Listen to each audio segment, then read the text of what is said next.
السلام علیکم دوستو، ویڈیو پسند آئے تو مزید ویڈیوز کے لیے ہمارے چینل کو ضرور سبسکرائب کیجیے گا، شکریہ۔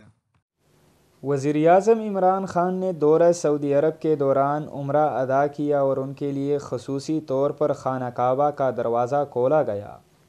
وزیراعظم عمران خان 2 روزہ دورے پر سعودی عرب میں ہیں، جہاں انہوں نے سعودی فرمان روا شاہ سلمان اور ولی عہد شہزادہ محمد بن سلمان سے ملاقاتیں کیں۔ وزیراعظم نے وفد کے ہمراہ نماز جمعہ حرم شریف میں ادا کیا، جبکہ انہوں نے اہلیہ اور وفد کے ہمراہ عمرے کی سعادت بھی حاصل کی اور ان کے لیے خصوصی طور پر خانہ کعبہ کا دروازہ بھی کھولا گیا۔ وزیراعظم عمران خان نے خانہ کعبہ میں نوافل ادا کیے اور ملک کی ترقی، خوشحالی، کشمیر اور فلسطین کے مسلمانوں کے لیے بھی خصوصی دعائیں کیں۔ وزیراعظم عمران خان سعودی عرب کے دورے کے اختتام پر مدینہ منورہ پہنچے اور روضہ رسول صلی اللہ علیہ وسلم پر حاضری دی۔